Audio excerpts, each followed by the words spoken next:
Welcome to another WDS introduction video. My name is Richard Walker and today we will be discussing Red Victory. In our previous videos, the games we discussed fought battles on a scale where each unit was at a regimental or battalion level. This means that each unit was generally comprised of several hundred men. In contrast, Red Victory, a squad battles game, is made up of units that are single squads or about 9 to 12 men. Additionally, vehicles like tanks and half-tracks are singular. The map is comprised of hexes, measuring about 40 meters, and each turn is about 5 minutes. And with that said, there's no time to waste, so let's take a closer look at the game in today's spotlight, Red Victory. As you might have already guessed, Red Victory is a World War II genre game that focuses on the Soviet Army pressing down on the German invaders who are attempting to starve off a catastrophic defeat. The battles depicted in this title are taken from those fought from 1943 to 1945. Now, if you haven't already noticed, or perhaps this is your first introduction video to a WDS game, all the games that cover land-based combat are similar in that you will have no trouble migrating from one genre to another. So, if yesterday you were playing Waterloo and today you choose to fight Germans defending the streets of Berlin, you will be pleasantly surprised that the learning curve is small. To be sure, each has its own flavor to encompass the genre it depicts, but there are enough similarities to make the transition from one game to another simple and comprehensive. As with previous introduction videos, we will examine the following and, of course, much more. We'll look at the toolbar with the hotkeys associated with that. We'll look at the 2D and 3D maps, and then we will examine basic movement and combat. Now, first things first. When you start up the game, the first thing that you're going to see is the fire selection dialog. You'll see the status where you can choose from a new game or an old game that you had previously saved. You also see the modes. There's normal, and then if you look on down, there's play by email, to player hot seat, which are the three most commonly used games. There's also direct play host and direct play caller. And the files, which you will see here, well, the first one, and you see it selected here, is the getting started scenario. Now there's 4 boot camp scenarios in this title, which will allow you the opportunity of learning how to play in more depth before actually tackling some of the actual scenarios. And then you'll be able to see how many turns each scenario is, the title of each scenario, and a brief description. I encourage you all to read the description as you'll learn about the scenario and some of the things that you'll need to accomplish to win the game. Now, before I actually load up the getting started scenario, just take a quick look at the files themselves. In this game, you'll see that there's a total of 90 standard scenarios and then about 6 other additional scenarios which you'll be able to play at your convenience. So, let's go ahead without further ado, load up the getting started scenario. First of all, we highlight it and then hit OK. Now you'll see the AI selection dialog, which determines whether or not you want to play against another person or if you want to play against the artificial intelligence. For this scenario, we're going to pick that we will play the Soviets and then the AI will play the Axis or the Germans. Now we could also select fog of war, but if we do that we won't be able to see the Germans because FOW means that fog of war, we won't be able to see them. That's the best way to play, by the way, because it gives you the most realistic view of the game. The next thing you'll do or have the option of is selecting optional rules dialog. Now, none of these are pre-selected, so you can look in the user manual here to discover which one of those you want to play. You could also press the help button here to take you and then scroll on down to where it says optional rules, so you can see a description of what those optional rules actually do. But for now, we'll skip that and we're going to select OK, and we're going to select OK again to start the game. Alright, now as you can see, it starts out with the Allied turn. There's 18 turns in this game. If you look in the lower left hand corner, you'll see the time of day that it starts with, 2000 hours, which is 8 o'clock, 28th of June 1944. It is the Russian turn and the weather is normal. Now, before we actually start trying to move and fire units, let's take a look at some of the preliminaries here, like the toolbar. The first thing I need to do in order to show you that is actually press the Allied turn phase 1. Note here, by the way, here that a command report displays showing you here that this scenario gives you a total of 10 smoke and that there is support in the game. We're going to examine that in just a few moments here, but for now we're just going to hit OK. So at the top here you'll see that there is a toolbar.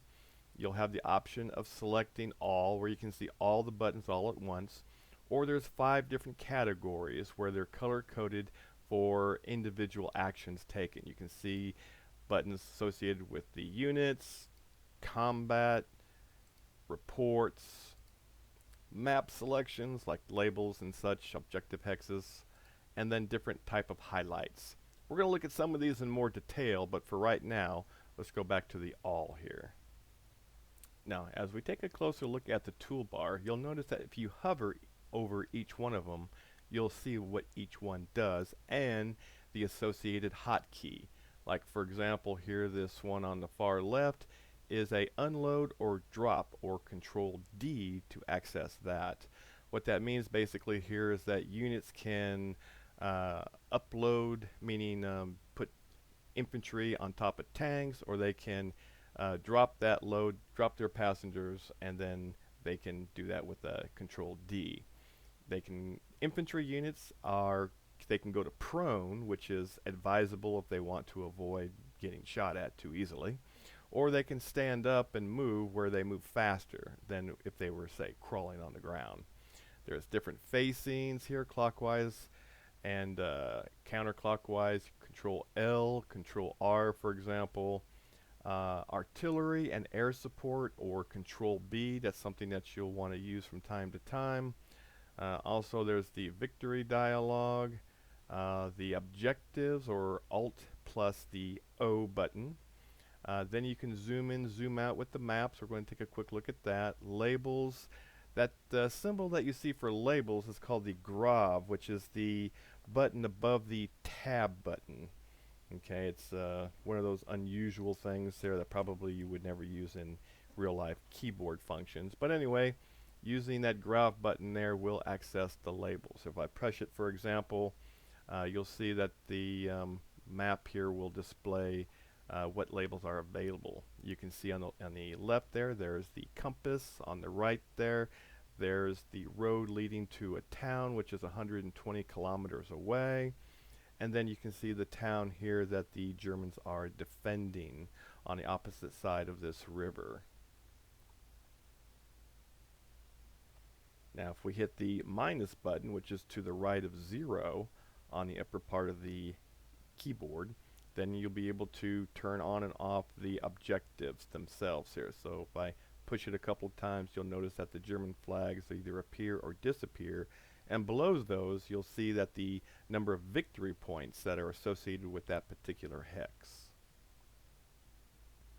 Now there's a few other hotkeys that we'll be examining throughout this introduction video here, but for right now I want to show you the different levels of the maps. Now the maps can be differentiated here by either selecting the plus or the minus at the top here, or if you just simply want to use the keyboard, if you look at the numbers at the top of the letters on the keyboard, there's 1 through 5, and then that'll take you to the various levels of the map. So let's just kind of scroll through those real quick. So number 1 here is called the two-dimensional zoom out. Then we have the two-dimensional zoom in, where we'll be able to see more detail. Then we hit number 3 and we get to the 2D zoom in, where you see the greatest amount of detail. And then we're going to hit number 4, which takes you to the 3-dimension here. It's loading here right now. Okay, here we go. So this is the zoom out version of the 3-dimension. And you see the Russians over here. By the way, we hadn't looked at them yet, but the Russians over here in the upper right hand corner. And if we hit number 5, we'll be able to zoom in again and see more detail here. So let's go back and take a quick look at the 3D or 2D and see the Soviets who are coming in on the road in the upper right hand corner of the map. Now, one more quick note about the map is the jump map. You can access the jump map by hitting the J button on the keyboard, or you can select the map button here in the upper left hand corner with the green. Now the jump map here shows the entirety of the map that the game is using, and you'll notice here that the blue will represent the Germans and the red will represent the Soviets. Now you'll see the little red outline. The red outline represents what you're actually seeing on the larger map. Now let's go back to the regular gameplay by exiting out the jump dialog. Now we're going to start looking at some gameplay itself. We're going to move some units and we're going to fire and take some fire here. So before we get started here, this is the 2D zoom out mode, and we're going to scroll in a little bit more so we can see a little bit more detail. Want to point out just a couple of quick things here on the Soviet Union units. You'll notice here that these arrows represent which way the units are pointing. The yellow P's that you see here are representing passengers. So there's actually men on top of the tanks here being transported by either the tanks or other type of vehicles like half tracks. Now also here, before we actually start moving, let's take a look at the units themselves here, okay? I'm going to select on this unit here that has the first P, and you'll see in the left is called the info bar. From left to right on the info bar, you'll see information pertaining to what you see. So you'll be able to see, for example, it's clear. The elevation here is 150 meters, visibility is 20 hexes, and that you'll see what the map is appearing and the different units in each hex. For example, the lead unit in this hex is a T-34/85 unit. You'll see that's armed with an 85mm gun and a 7.62 machine gun. There's also a squad of infantry, machine gun infantry, approximately 10 men on top of this one tank. You can see that there's another tank, which is another version of the T-34/76D, and it's armed with a 76mm gun, with also another 10 men and submachine guns that those men are carrying as well. Plus there's a leader. If you are on the info bar and you right click, you'll be able to see a little more detail. Notice that here the weapon, this 85mm, says AP. AP stands for armor piercing. In just a moment here, we're going to change that to high explosive here, and I'm going to explain how you do that, because high explosives are going to be more potent against infantry since we're not dealing with a lot of German tanks in this particular scenario. Now, before we start moving here, I want to show you a couple of things here. Now, earlier when we first opened up the scenario, you noticed that there was some support, artillery support, that we can call for. Now, the way we're going to call for that is that we can go to the toolbar button and we can either hit Control B or simply select the button. We're going to select the button this time around. Now, to call in the various supporting units from that you don't actually see on the game map, we need to select it, hit call, and we're going to do that all 3 times here because these units will not be available instantaneously. They are called in. Now remember, each turn is 5 minutes here. It'll take approximately 4 turns before the actual support units become available. So about 20 minutes after we call them in, that they'll be available for usage. So we've called them in right now, and we're going to hit OK, and probably in about 4 turns we'll see where those units become actually available. Okay, now let's go ahead and start moving some units. So we're going to take this lead tank here. Now there's several ways that you can move units here. Now typically moving along the roads will give you the best movement for your movement points. Now if we select it here, you'll notice in the information bar that there are 60 movement points. Now movement points govern whether or not you can fire, whether or not you can move, whether or not you can change facing. All of those different things require movement points. And so let's take a look at the information bar here as I start moving this tank here. Now, you'll also notice here that in order for me to move it, I have to be in movement mode, which is represented by the cursor you see here with the directional arrows. If I hit the control button here, you'll notice it turns into a crosshair. If I'm holding down the control button here and you see the crosshairs, that means that tank can fire. If I unpress it, it will be in movement mode here. Now in movement mode I can move either like 1 hex at a time, so it has to be highlighted at the bottom here, so I can select it like it's selected now, or I can unselect it where the color turns a darker color. So let's go ahead and select it again, and now I'm going to right click my hex. So watch the arrow. Now you'll see which direction I moved, and now that's using it one at a time here, where I simply go to 1 hex in wherever I want to go. But I don't have to move just 1 hex at a time.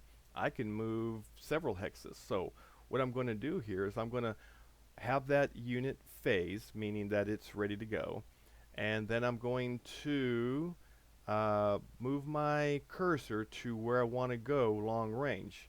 I'm holding down the left key, the left mouse button, and now I'm going to unpress it. Alright, now you see that unit there moved without me having to go one at a time with it here. Now let me show you something else here. I want to use these other 2 units. I'm going to select the first tank. Now if I select the H button, that's going to say these are the hexes that tank can actually move to. So now that I have got that, let's go ahead and move it to the hex right in front. Alright, now it says I have 2 more hexes that I can go to, right? So I'm going to right click once, right click again, and now you notice that my movement, if you look at the information bar, is at 0. And now it means that I can move no further, and neither can I fire. Also remember that the P stands for that I have passengers. You want to make note though here that passengers on top of tanks is great for moving, but they're very vulnerable if they're going to be fired upon by the Germans later on in the game. Okay, so now what we're going to do is we're going to move the rest of the units here. So I'm going to select this first unit, and I'm going to hold down the Alt key and then release, and you'll see that by holding down the Alt key here, not only am I moving the unit that I have selected, but I've also moved automatically the units that are associated with that unit in the org file. Now the last unit that I have here are some half tracks with, you'll notice that there's a leader, and if I scroll on down a little ways, you'll notice that there's a radio. So this leader here associated with this radio is the leader who will be calling in the support and who has other functions that you'll be able to look at by looking at the user manual. But for now, let's go ahead and select that unit, and we're going to move right behind this tree line here because we don't want to overexpose it. Okay, now you can see that I've pretty much moved all of my units. Now I have a choice here. I can see what else I can do by looking at what other movement points I have available. Most of them have pretty much all moved. Now you'll see this tank here with the P is carrying passengers. If I select it and well, let's go ahead and get rid of the available hexes here.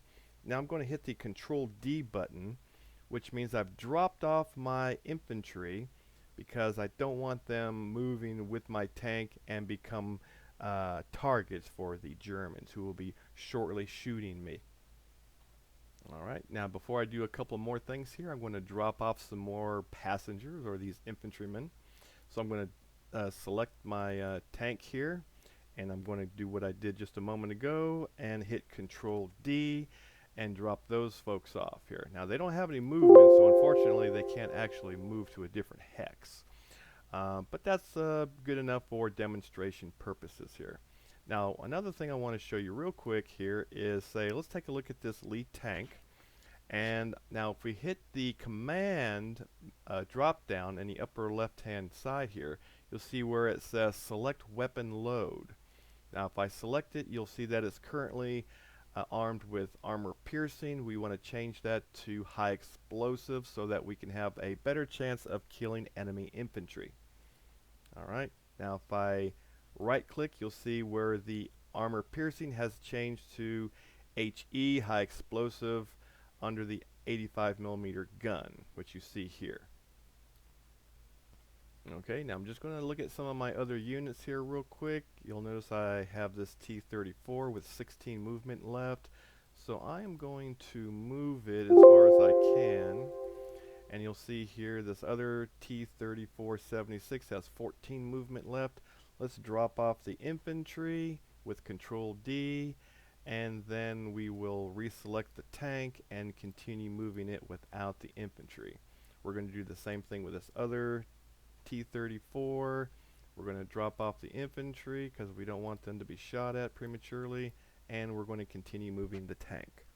Now let's move the map to the 2D, and if we select the next turn button here, which is Control N, then we'll start off with the German turn because we've pretty much done all that we can do with the Russians now. So let's hit Control N, and you'll see that the Germans will go. You'll have to save the battle for the first time. After that, you won't have to do it again. It'll be automatic. So let's hit S on that. Now you'll see that the Germans are shooting back at me here. As soon as they start shooting at me, my upright Soviets are going to go to ground, which means they are now prone. That's represented by these white lines underneath the actual units. If I scroll in a little bit closer, you can see the white lines here, okay? These white lines, again, they mean that the troops are actually on the ground and they're crawling. So they don't move very fast, but they're better protected. Now, as I commence moving my Soviets again, let's listen to some sounds here. I'm going to go to Settings.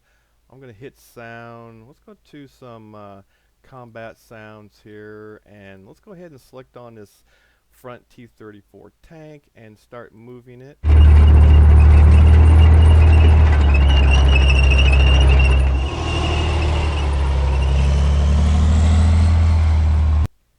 Okay, now that we've moved that forward, let's go ahead and change the map so we can see a little bit better of where the Germans are.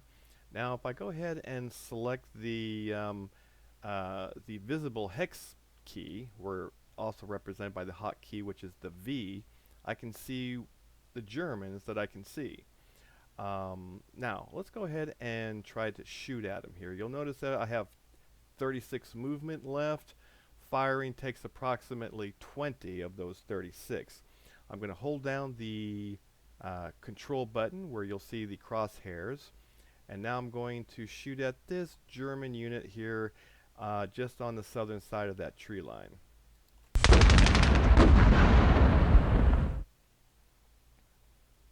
Okay, now you can see that my movement went to 0, so I've pretty much expended all that I can do with that unit for this turn.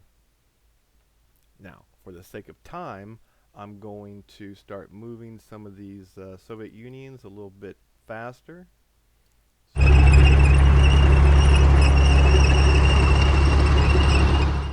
Oop, that's a little bit loud, so I'm going to have to turn off the sound there, but I wanted you to hear it. Now, let's go ahead and move out some more of these tanks. I'm getting closer to the Germans. I'm going to have to cross this bridge here. By the way, from previous experience, I've noticed here that if I'm on the bridge and say this anti-tank gun, which is over here on the left, happens to knock out my tank on the bridge, I won't be able to get any further here. So you have to be very careful here because the Germans are going to try to stop you from crossing that bridge at all costs. Now we're going to continue moving here, at least one more hex. Now let's go ahead and take that tank. This one here with 18 that you see that has red movement here cannot fire, but the one that says 24 can fire, so I'm going to keep it selected, hold down my control button here, and let loose another volley. I'm going to try to shoot at this anti-tank gun over here. Alright, now you notice the 0 popped up there, so I don't believe I did any damage to it. Alright, so let's go ahead and move a few more units. I'm going to put myself in harm's way here, so you can see what happens when bad things happen here to your side. Okay, let's move that tank. We're going to move it as close as we can to the enemy. Unfortunately, I won't be able to fire because I have 0 movement. I'm going to continue moving these infantry. Alright, now these folks are standing up, so they'll be able to move a little bit faster than the guys who are currently prone. But as you can see, they already took a hit, and that's probably not a good thing. But for now, let's go ahead and hit Control N, which is the next turn. Now the Soviets are going to fire and inflict as many casualties as they can upon my advancing Soviets, in desperation because they don't want to be overrun, because they certainly don't want to wind up in a Soviet prisoner war camp. Alright, so now you can see that there's opportunity fire both from the Germans and from the Soviet forces. Both are firing at each other, which is called opportunity, which you don't actually have to do anything. The computer's actually doing it all by itself. Now, as soon as it gets to the end of this this German turn here, it's going to turn up with turn 3. And let's just let's try hitting them one more time here. We'll see if we can inflict any damage on the Germans. Oops, I have to select it first. That's why you're hearing the beeps. Alright, let's fire again. And again, no damage. Alright, these are Germans who are, by the way, if you look at the hexes that the Germans are in, you'll notice that they are in an improved hex, which means they are basically inside of a trench, and they have extra protection. That's why I'm not doing a very good job of inflicting damage on them. There's lots of ways of inflicting damage, including infantry assaults on enemy positions and so forth. We're not going to have time to get to actually see an assault because it's going to take too long to actually get there. And I probably wouldn't get there anyway, to be honest with you. I've tried this scenario once or twice already here, and I haven't been very successful as the Soviets in ousting the Germans here. But that's good because you'll have the opportunity of trying it yourself. And you'll have multiple opportunities for as often as you want to give it a try. Now that is pretty much the gist of, oh wait a minute here, I wanted to show you the support here. So let's go ahead and click on the next turn here. We're going to have to watch the Soviets inflict more damage. Now you can see the different firing and the concussions that are being inflicted upon the Soviets. Right now there's not a lot of damage being inflicted on either side. Most of the damage is being caused by the Germans on the Soviets. And we're going now, occasionally here you'll see where tanks are, well, blown up. Now this is what I wanted to show you here, the command support here, okay? Command report rather, where support is available. So we're going to call in this support now. And to do that, we're going to select the support button here, which you can either use the toolbar, or in my case, I'm going to hit the Control B. Now you'll see that 2 units are available. So let's go ahead and select one of these here. We're going to highlight the first one here. The targeting button becomes available. And I'm going to select it, and you'll see that the targeting dialog pops up. Now, normally what I would do here is I'm going to use my smoke in order for me to get closer to the Germans, and such that the Germans won't be able to see me coming here because, well, there's smoke. Now there will be scattered effects here, so let's just watch it for a second here as I select this hex. In just a moment here, you'll see where the Soviets are unloading some smoke, and the little smoke symbols pop up on the hexes. And this will be useful here because the smoke will obscure the visual awareness of the Germans, and they won't be able to shoot effectively at the Soviets. You'll notice here, by the way, here that as the smoke hits the water, it doesn't maintain itself. So don't fire in the water, because if you do, then it'll be ineffective. So you'll see that there's smoke now. Unfortunately, the smoke only lasts for one turn, so you got to be careful about that. All right, so now in the interest of time here, I just wanted to show you that, but I wanted to encourage you all to look at the user manual. When you attempt the first scenario, make sure you are using and looking at the Getting Started PDF, which will pop up automatically for you here. But for right now, I do want to encourage you all to give squad battles a try. If you're used to the larger scale battles, like I mentioned earlier, Waterloo and such, try this one here, because it'll give you a more grounded view of what combat actually is all about for the individual soldiers. Again, welcome to Squad Battles. This is Red Victory. I'm going to be signing off for now. Until next time, have a great rest of the day.